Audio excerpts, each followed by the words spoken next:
Good evening and thank you for joining us for KREM 2 News at 6 tonight. I'm Mark Hanrahan. Whitney is on assignment. We begin tonight with a look at our forecast after yesterday's evening snowfall. Tonight, we continue our gradual warm-up, which will hopefully melt some of that snow away. Let's get right to Chief Meteorologist Jeremy Legoo for more on what we can expect in the days to come. Jeremy? Well, Mark, it's warmer temperatures, but each night our temperatures are going to drop back below freezing, which means we likely encounter some slick roads, sidewalks, and well, that same pattern we've been in for some time. Temperatures already back down in the 20s and dropping quickly as we clear out some of the skies, but that is good news. The reason is, if you look off to the north in a couple hours, you'll be able to see the comet if we hang on to these clear skies. And with temperatures dropping, they are likely going to continue to do so. Widespread in the 20s or close to it. Lewiston still at 39, but Pullman 33, Moscow 31, and everyone else in the 20s. By tonight, we drop down into the upper teens or low 20s, depending on where you are. We stay a little bit warmer in the Palouse, but for the most part, temperatures drop as skies clear out. If we can hang on to those clear skies, you have a decent shot at seeing that green comet off to the north. And I do think we kind of clear out quite nicely, but with that moisture, and if it doesn't freeze and turn into fog beforehand, it likely turns into a little bit of fog tomorrow morning. Tomorrow, kind of mostly cloudy. Cloudy on and off through much of the day. We don't see our next bout of moisture until late Friday, and right now it looks like most of that hangs on until, or holds off rather, until after dark, and then isn't as widespread. So for us, it's a little bit of rain later on in the evening. Saturday winds up mostly cloudy and dry during the day, but then more rain returns Sunday as temperatures soar into the 40s during the day and stay above freezing at night. All right, Jeremy, sounds good. We'll check back in with you later in the broadcast.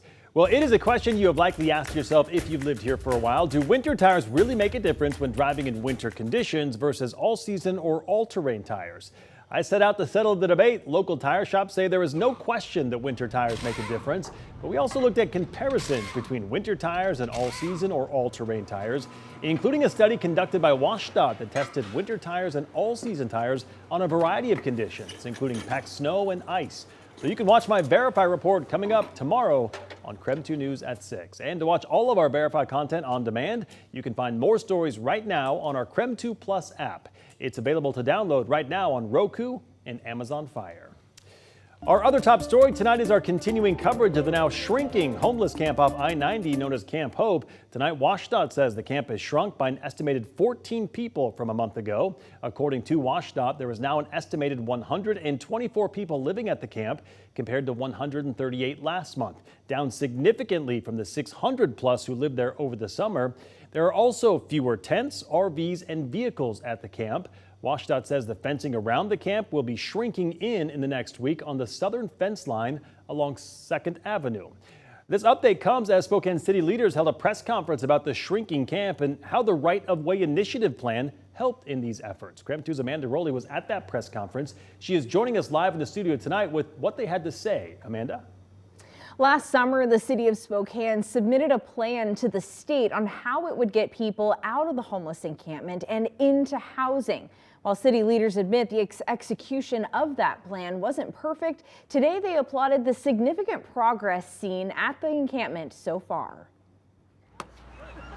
Since the formation of this homeless encampment on WashDOT property, stakeholders including the City of Spokane, Jules Helping Hands, and state agencies have remained split on how to help the people living here and clear it out.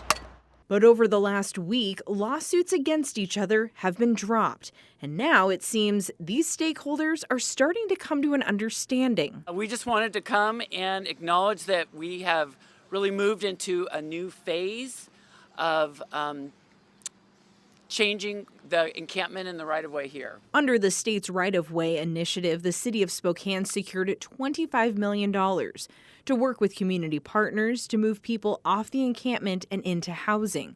This morning, Council President Brian Biggs acknowledged Jules Helping Hands, Empire Health, Chaz, and several other groups for their role in the progress already seen here. All these groups have come together in a coordinated fashion, and that is what was new about this initiative.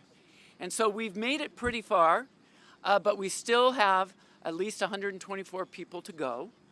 And I'm just focused on encouraging people to follow the plan that we have. The city's acknowledgement came as somewhat of a surprise to founder of Jules Helping Hands, Julie Garcia. I am hopeful that everything that was said here will continue on into the future, because we're going to need these folks to come up with these solutions. Looking to the immediate future, WashDOT is preparing to move the 2nd Avenue side of the camp's fence line inward.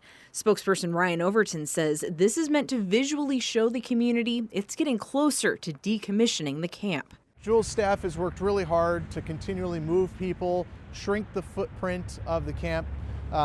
So we're planning to move the fence, tentatively scheduled for Monday of next week, and it'll come in about 50 feet or so. Everyone agrees there is still much more work to be done, and it even extends beyond the encampment. But progress is better achieved when the key players aren't split on this issue.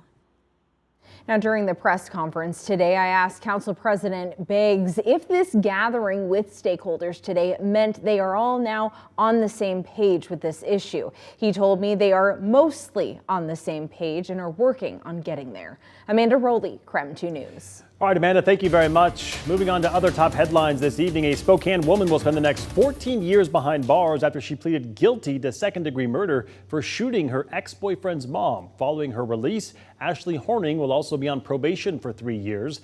According to court documents, police found 48-year-old Christina Powell dead at a North Spokane home back in January of 2019. Court documents also show Horning's daughter and Powell's granddaughter was at the home during the time of the murder. Police later arrested Horning after a 2-hour search. More than 100 dogs were rescued from a fire at a doggy daycare in Seattle this morning. The fire was caused by a dryer at that daycare facility. No humans or dogs were seriously hurt, but at least 2 dogs were taken to a local veterinarian to receive treatment for smoke inhalation. Efforts are still underway this evening to reunite pets with their owners. Well, the CDC is urging healthcare providers and consumers to stop using EzraCare artificial tear eye drops. The CDC is investigating at least 50 infections in 11 states that have led to instances of permanent vision loss, hospitalization, and even 1 death. The agency says most of the people with these infections reporting using the artificial tear and EzraCare drops were the most common brand, they said. The city of Spokane Valley will shell out $4 million for repairs to its City Hall building just 5 years after it was built. KREM 2's Nathan Hyun spoke with city officials about what went wrong and what's being done to fix the building. I'm here outside Spokane Valley City Hall, where people first started noticing wall cracks inside this council chamber only a year after the building was completed.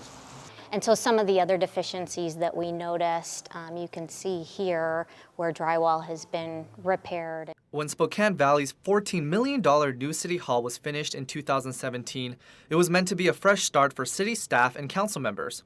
Emily Estes Cross says their staff couldn't have been more excited. City Hall was in another space where there couldn't be any more growth. So in order to grow with the city, a larger facility was needed. But it wasn't even a full year when staff started to notice that something was wrong. You can actually see this back wall of council chambers is temporary. Cracks were starting to form inside the council chamber, and the back wall was seen sinking into the ground. Not long after, there were also issues with the ceiling, the roof, the attic, and those are being addressed as well. Last week, the City Council unanimously approved funding for 2 contracts for building repairs. One is to investigate and uncover what repairs are needed, and the other is for construction management and project oversight. Repairs on the building are expected to begin sometime this spring. The City Council last week awarded contracts to repair any of the defects that might be under the surface that we haven't seen yet. In 2020, the City of Spokane Valley filed a lawsuit against our original construction company, Meridian Construction, to reimburse them for structural damages. The lawsuit is expected to go on trial on August 7th. I think that everyone has been very patient and recognized that it's our responsibility to make sure that all items get repaired and that we're in a building that is operating to its fullest extent. KREM 2 reached out to Meridian Construction for comment, but they have not responded. I'm told City Hall repairs will begin again sometime around spring, and that's when City Council meetings will be moved to a different space. In Spokane Valley, Nathan Hyun, KREM 2 News. WashDOT is closing a pedestrian bridge that goes over I-90 in East Central Spokane. They did an inspection of that bridge last month and noticed some structural problems, so they decided to close the bridge until they can get it fixed, they said. WashDOT says they are concerned about the hinges on either side of the bridge, plus the actual bridge surface that people walk and bike on is cracked in places. WashDOT is putting together an emergency contract to start tearing the bridge down. Then they'll set a date to fully demolish the bridge. In the meantime, to get around the bridge closure, pedestrians and cyclists can cross the freeway using the Altamont east of the bridge, or you can head west of the bridge and cross under near Liberty Park.